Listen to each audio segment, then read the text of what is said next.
So we'll input our configuration that we just gone through into our server class.conf. As you can see, now we have created a new application servers with the clients server 1. We can also mention IP address. We can also mention fully qualified domain name, which represents your servers or the deployment clients. So let us save and restart our deployment server.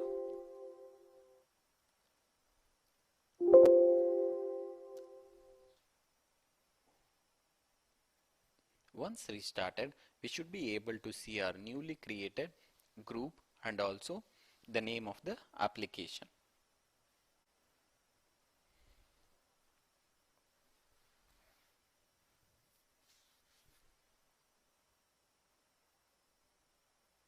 It has restarted. Let us go back and refresh our deployment server.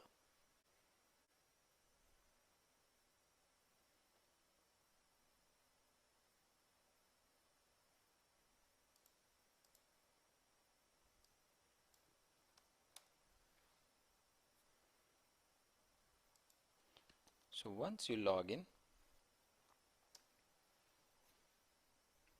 click on settings, forwarder management, you should be able to see the newly created server group, that is application server. As you can see, we have created new group, that is application server. Now we can add application into this repository and we'll see how we can pop up some values here. It says the repository location is our deployments app, that is by default we have not changed this location. Now let us put some apps here. So if you go to OPT Splunk, this is your Splunk home directory. Under etc deployment apps, this is where all your application has to be placed so that it can be deployed to your clients. As you can see in the readme document, this directory is the default repository location for deployable apps in the deployment server. So these apps will be deployed into your search heads, indexers, universal forwarders.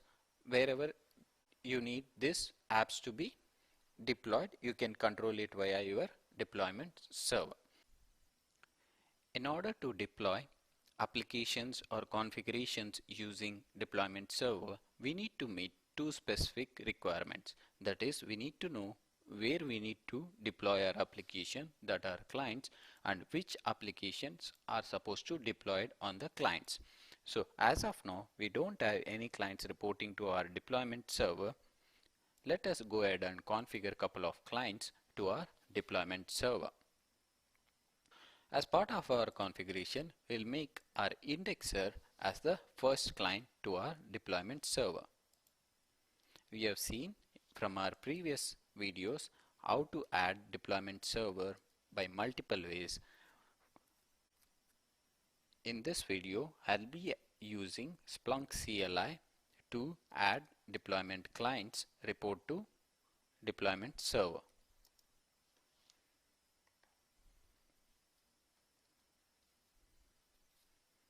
So it is asking for my admin credentials of Splunk. Configuration as updated.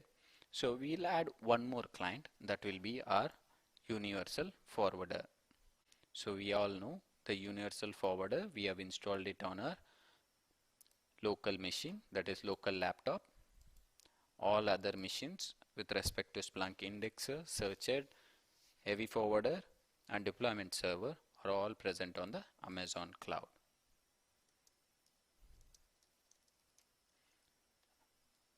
Let me quickly check whether we have our universal forwarder up and running.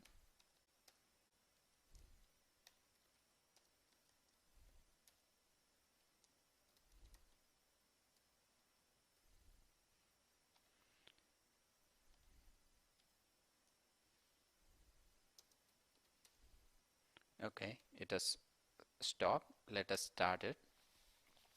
So once our universal forwarder is up, we will upload the deployment client on this universal forwarder also, so that we should be able to see two clients on our deployment server.